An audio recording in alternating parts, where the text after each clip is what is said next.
Good morning. Are you Janetta Pugh? I am the beneficiary of that estate. You're the what? I am the beneficiary of that estate. You're the beneficiary of what estate? Answer my questions, please, ma'am. I'm just trying to understand. Beneficiary of the estate. Okay. What's the All right, stop right here. This is not just a routine court check-in. What you're about to see is a defendant attempting to challenge the legitimacy of the court itself, and judges see this playbook more often than you might think. Pay close attention, this exchange escalates quickly. announcement?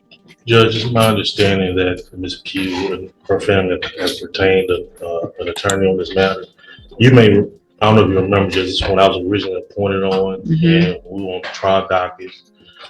She hired a new attorney at that point. Mr. Norwood, who was on the case for a while and then withdrew. And once recently, when the case came back to me, I visited with her and was told that they did retain another attorney. I was given the name of Christopher Wiley this morning. This is a subtle but critical moment. The judge just stated he cannot find the alleged private attorney in the state bar records. Translation? As far as the court is concerned, that lawyer doesn't exist, which means the defendant is still legally represented by appointed counsel whether she likes it or not. But I have not heard from him, and my understanding is that at this point still hasn't filed anything with the court. Okay. But I've been told that that's who's supposed to be taking over the case. Okay. For the record, I recognize Ms. Pugh. She's been here before. I do as well, for the record. And I looked into Mr. Christopher Wiley. I can't find that person as a practicing lawyer in the state bar. Here's where things take a turn. The defendant is invoking conflict of interest language, a common tactic often tied to sovereign citizen-style arguments. But courts don't accept vague objections, they require legal proof, not philosophy. Page, and I have not been contacted by anybody on Ms. Pugh's behalf. All right. So, Ms. Pugh, Mr. Lewis has been appointed to represent you at this point. Obviously, you know as well as anyone that you're in custody and we want to get your case taken care of. If you've hired or your family has hired another lawyer, then they have to contact the court so that we can do something with your case. And do you know if they've hired someone? Respectfully, Your Honor, I do not agree with your appointed foreign agents, considering that the first duty is to the state and will consider. When the judge says it's called an indictment, that's a legal MIC drop. An indictment is the verified claim issued by a grand jury, and it's exactly what gives the court jurisdiction. No indictment, no case. But here? The case is very much alive. Will be considered conflict of interest, Your Honor. Okay, so if you don't want, the only thing I can do, I'm appointing an attorney to you to help you, right? So if you don't want a court-appointed attorney, then your only option, two things. One is to represent yourself or to hire a lawyer. So if you don't like the way it works, then you do something different. So are you, listen to what I'm saying. Are you either going to represent yourself? Or are you going to let Mr. Lewis represent you, or are you going to hire someone? Objection, Your Honor. Respectfully, is this a court of record? It is a court of record.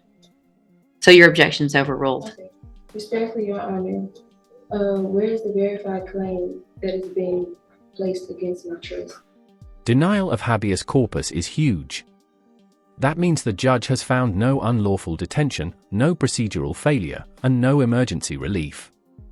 At this point, the courtroom door is closing, and frustration is clearly boiling over. It's right here. It's called an indictment. And Mr. Lewis has a copy of it, and he can show it to you. So that would be the verified claim against you. Okay. Your Honor, respectfully, Your Honor, there were writs that was filed to the case that still haven't been received. I've received your petition for writ of habeas corpus, and it's denied. Okay. Respectfully, Your Honor, I demand to be released due to lack of evidence of stated claim and not being given the proper opportunity to obtain proper counsel, effective defense. It's overruled. Okay.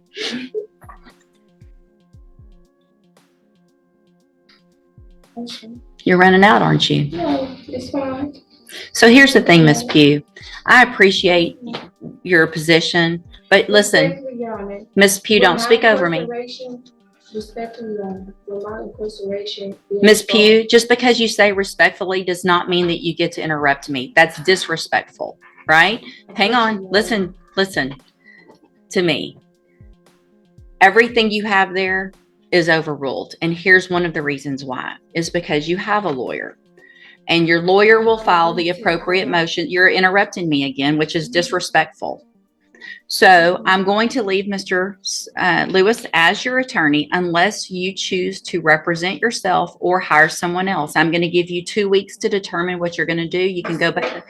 You can go back with the bailiff. I do not agree or comply to your appointed Go back. agents. You already said that, and that's overruled. Duty is to the state. Go back with the bailiff. Get your own attorney or represent yourself if you don't like it.